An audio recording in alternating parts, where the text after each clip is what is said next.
In the name of Allah, the Beneficent, the Merciful. Assalamu alaikum students. Our today's topic of electrochemistry is voltammetry and fuel cells.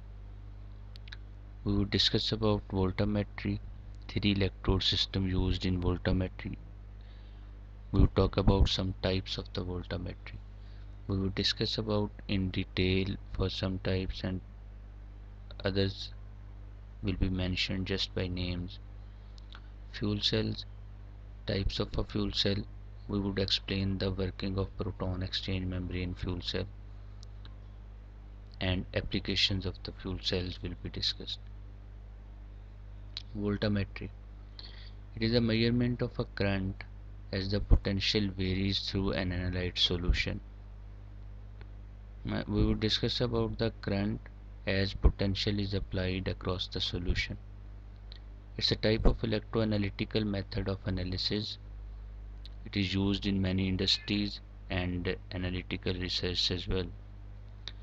The analytical data is plotted as a current produced in the analyte by varying potential. Actually, we would take current as a function of electric potential applied, and this current versus electric potential is called as voltammogram.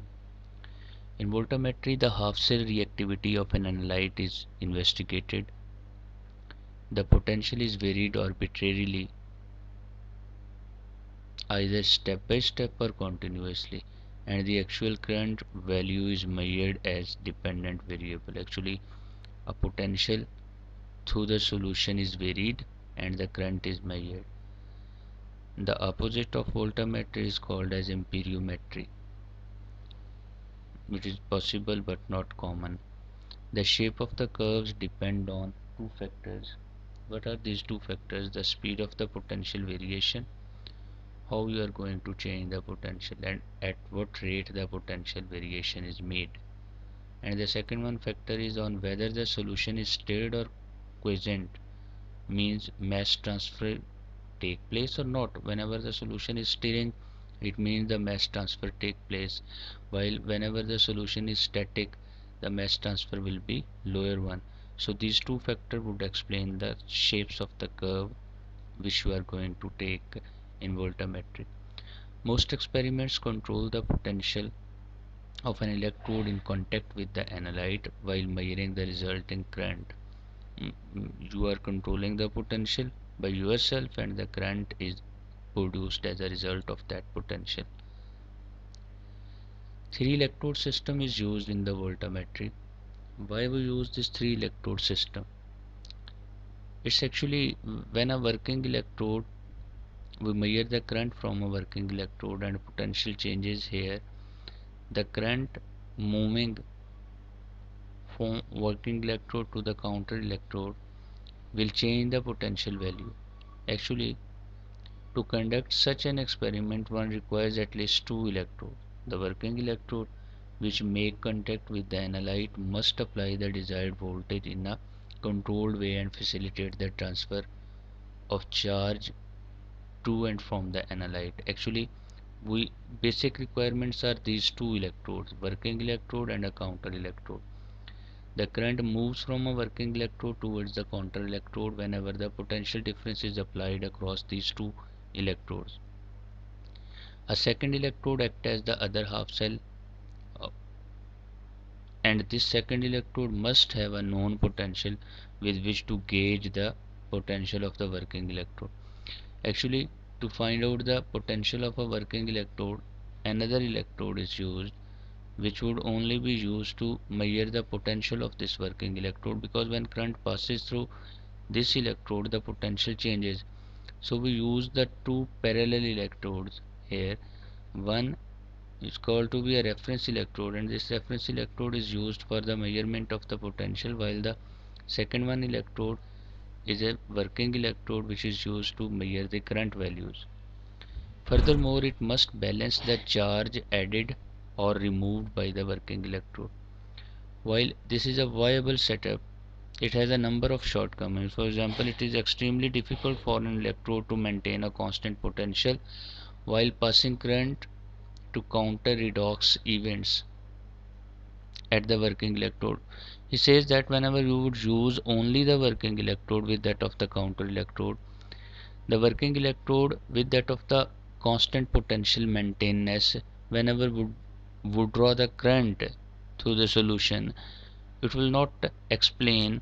For example, it is extremely difficult to maintain the constant potential at these electrodes whenever the current is passing.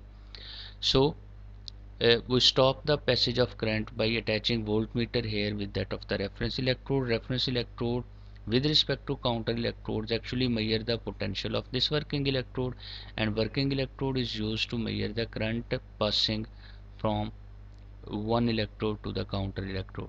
So we use a three electrode system here: a reference electrode to measure the potential of working electrode, and working electrode to measure the current value.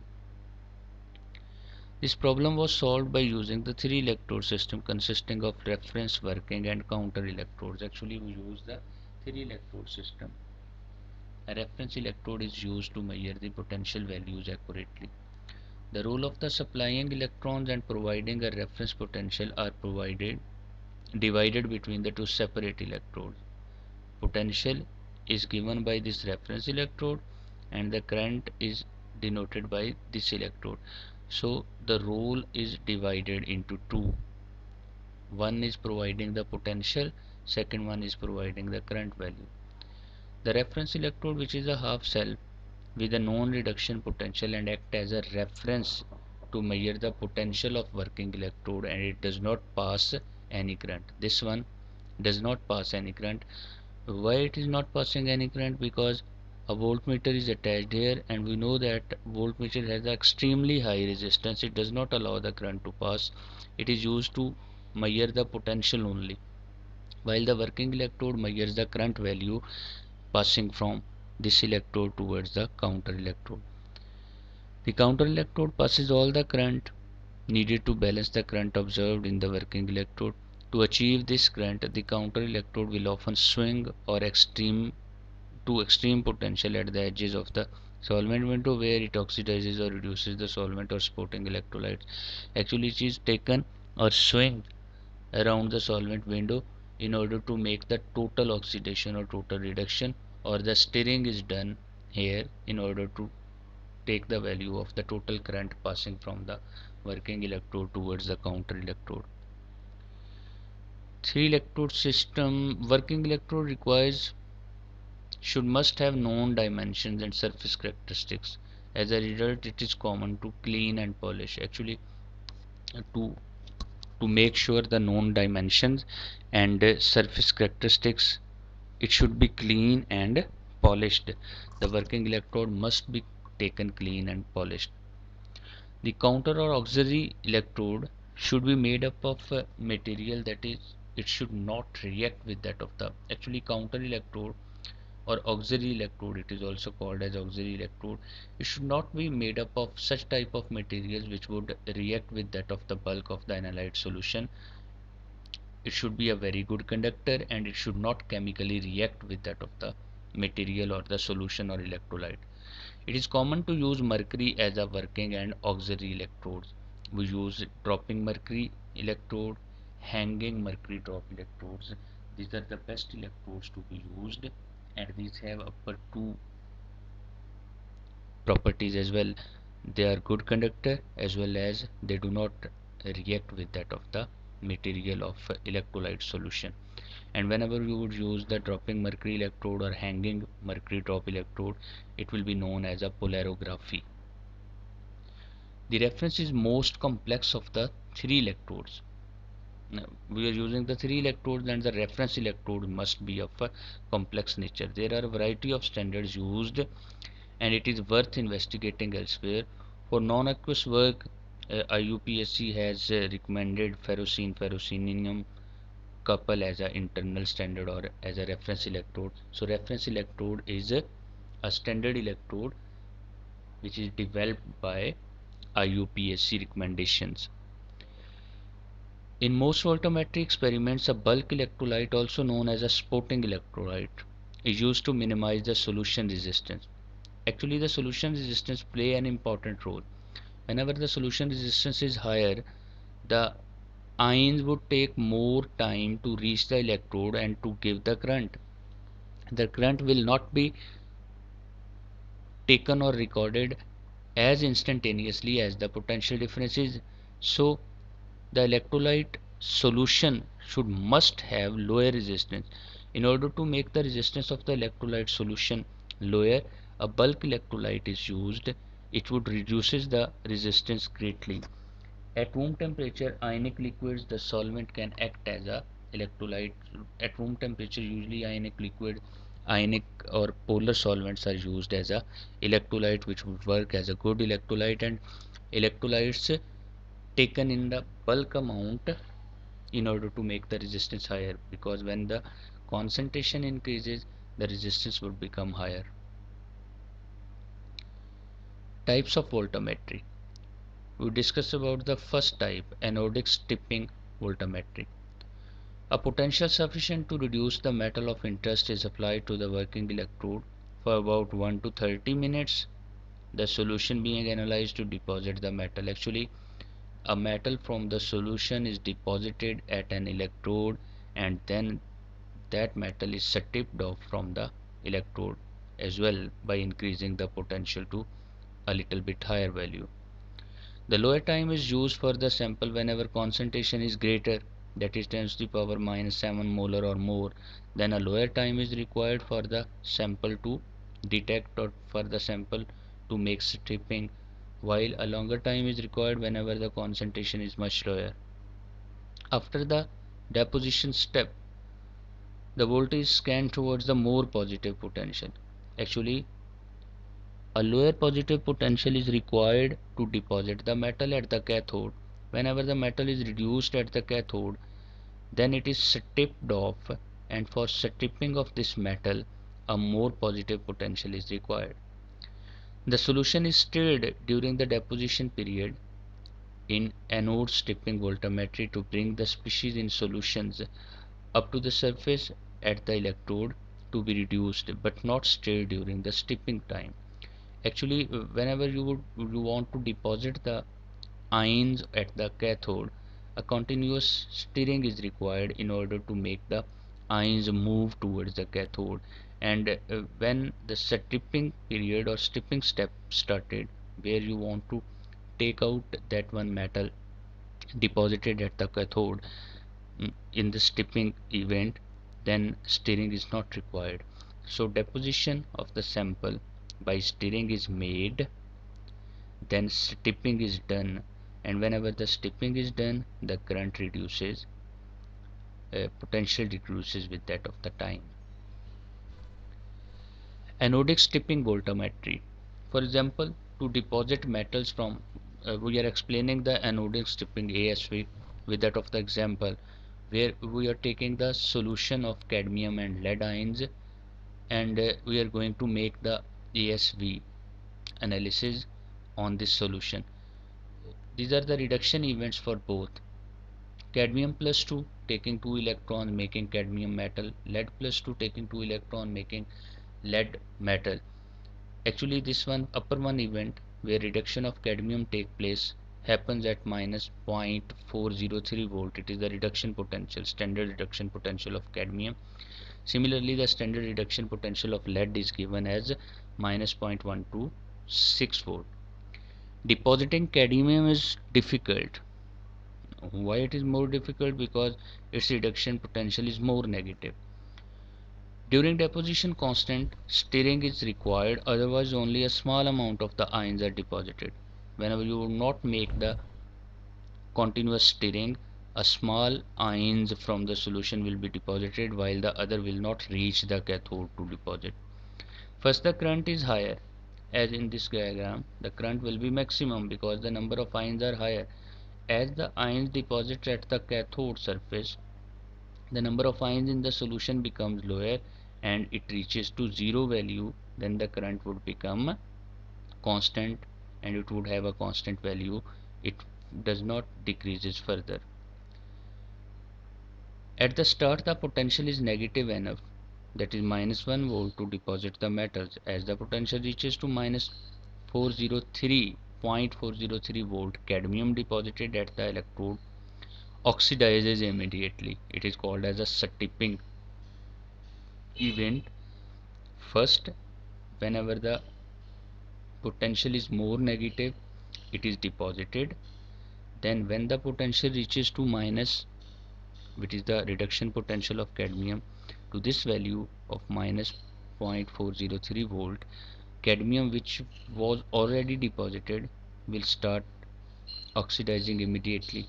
And whenever this cadmium would start oxidizing immediately, the number of cadmium ion would increase in the solution, and the current rapidly increases to a maximum value and then falls suddenly, because whole the cadmium is oxidized, which was first gathered at the cathode, and after that current becomes constant.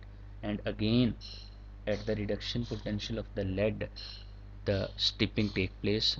The more number of lead ions will be produced in the solution, and a sudden increase in current take place, which would decreases to zero value.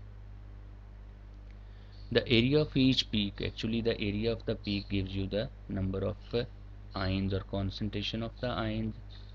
uh, like here the area of the cadmium peak is higher, it means the concentration of cadmium in the solution will be higher, while the area of the lead peak is lower, so the concentration of lead in the solution is lower. So area of the peak is directly proportional to the concentration of that analyte in the solution.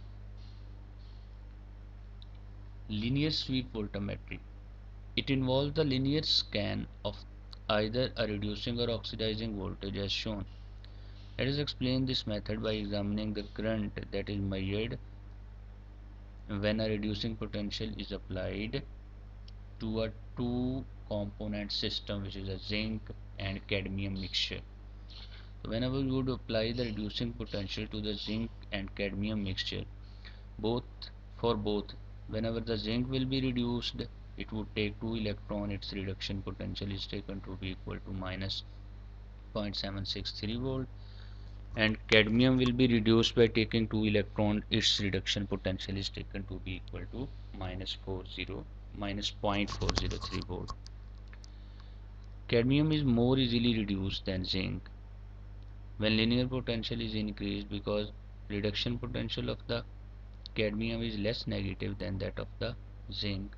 So cadmium easily reduced and the zinc reduces later. Cadmium will be stripped off at minus 0.403 volt, while zinc will be stripped off at minus 0.763 volt. Sharp increase in the current. He says that first cadmium will be stripped off from the electrode and its reduction potential, giving rise to the sudden increase, like in this graph. If you take the potential towards the higher positive values, the current remains almost same, it increases up to very small value. But at when the reduction potential of cadmium is matched, current increases to much extent, then it again becomes constant, and then at the reduction potential of zinc it increases to much higher values. This one will be called as E half value for cadmium. Similarly, it will be called as half of the reduction potential of the zinc. A very small increase in the current before the reduction take place. This small increase in the current is is called as a capacitive current, and it is due to the accumulation of positively charged ions with that of the negatively charged electrodes. So accumulation of these ions with that of the negatively charged electrode form a capacitor-like charge storage and called capacitive current. So this small increase in the current will be called as a capacitive current. Again, this small increase is called as a capacitive current, while reduction potential of cadmium is matched, a much larger current is produced. Similarly, at the reduction potential of zinc, a larger current is produced. Magnitude of the peaks. Magnitude of the current at each event gives the concentration. Actually, this current value will give you the concentration of cadmium and zinc ion, while the E half values are used qualitatively to measure the components. Means two things we take here: E half values to give the qualitative measurement of the ions in the solution, while the current values give the concentration of each ion. Next is a differential pulse linear sweep voltammetry. Here actually it is just like that of a linear sweep voltammetry, but we apply a pulse at different time intervals. Voltage profile similar to the linear sweep experiment is applied, but then a small increased voltage pulse is superimposed over the voltage ramp. In this method, the current is sampled twice. How? At 1 just before the pulse applied and 2 just before the pulse ended. Actually, we measure the current twice, just before the pulse applied and just before the pulse ended. So 1, 2, again 1, 2, again 1 and 2 as the pulses are applied in this voltammeter. The two measurements are subtracted. Actually I2, the difference of the two measurements I2 minus I1 is plotted against the potential. Here we take the I2 minus I1 value, and here we will take a potential. The two measurements to explain this type of voltammetry, let us take the example of the solution of cadmium and zinc again. Comparison of both curves. We have taken this one curve before, and now we are taking the curve here like this one. I2 minus I1 will be maximum for cadmium at the E half value of the cadmium. Similarly, at the E half value of the zinc, this current would become maximum. The difference between the I2 and I1 would become maximum. Before these E half values, the I2 and I1 are both equal, so their difference will be equal to 0 value. To explain this type of voltammetry, let us take the example of cadmium and zinc. It is clear from the diagram that the current I1 and I2 are almost equal at the start, but when the steeping incident takes place, the I2 becomes larger than that of the I1 and peaks appear there. At the steeping incident, peaks appear, while in the normal mode I1 and I2 remain equal and their values are equal to 0. I2 minus I1 remains same or equal to 0. Cyclic photometry. It is one of the best technique for the analysis purpose and research purposes. There are many papers which only explain the cyclic voltammetry of the samples. Cyclic voltammetry is actually a double scan. We take a scan systematically increasing potential, and then these potential are again returned back to the same value in the systematic manner. Scan rate can be ranged from 10 millivolt per second to 100,000 volts per second. This can be performed as an anodic or cathodic scan depending upon the sample used. Whenever the reduction taking place, it will be a cathodic scan, and whenever the oxidation is taking place, it will be called to be an anodic scan. For example, we consider the cathodic scan that causes the reduction of the species. In the initial, the voltage are systematically increased and then they return to the same value with the time in the same systematic manner. For example, we are obtaining a cyclic voltammogram for the reduction of iron plus 3 to iron plus 2 in ferricyanide. During the forward sweep, iron plus 3 will be reduced to iron plus 2 and a current forward wave will be produced as the iron plus 3 at the surface of the electrode. Actually, we are taking this one cycle. As the potential is increased, reduction event taking place at the position A, iron plus 3 is converting into iron plus 2 and its concentration become maximum and the current increases with that of the ion concentration increase. While produced, iron plus 3 at the surface of the electrode is reduced at A. Iron plus 3 reduces at A its concentration in the solution increases. Beyond this point, and since the solution is not stirred, the current falls because iron plus 3 cannot diffuse up to the electrode fast enough to maintain a constant current at position B. Actually, sudden reduction takes place here. Iron plus 3 converted into iron plus 2, number of ions increases and the current increases rapidly. Then iron plus 3 remains only. Iron plus 3 cannot diffuses into the solution rapidly, so the current decreases here at the position B. As the potential returns to the initial value, it eventually reaches the potential where iron plus 2 has remained next to the electrode can be oxidized back to iron plus 3. Then the potential, a reverse cycle is there. First the potential was increased up to this one point, then potential start decreasing, and at the second one scan or second one cycle or reverse cycle, iron plus 3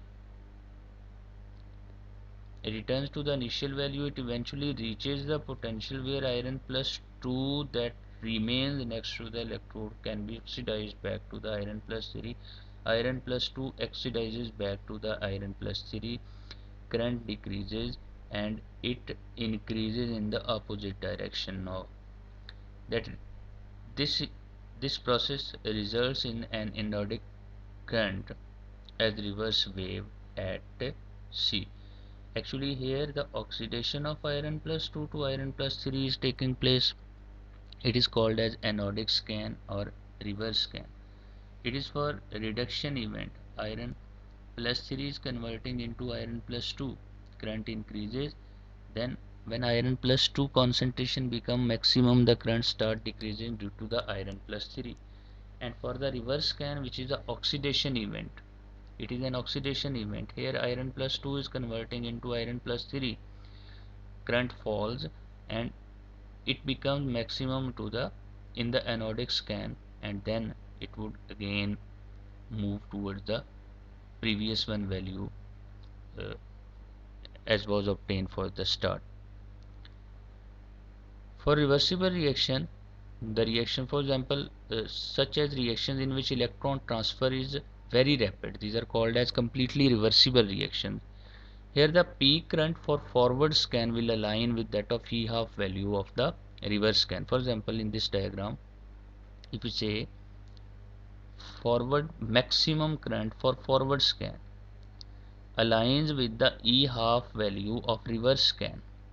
Similarly, maximum current for the reverse scan aligns with the E half value of the forward scan. Whenever this happens, the maximum current for the reverse scan aligns with the E half value for the forward scan, and maximum current for the forward scan aligns with the E half value of the reverse scan. Then it will be called as a totally reversible reaction.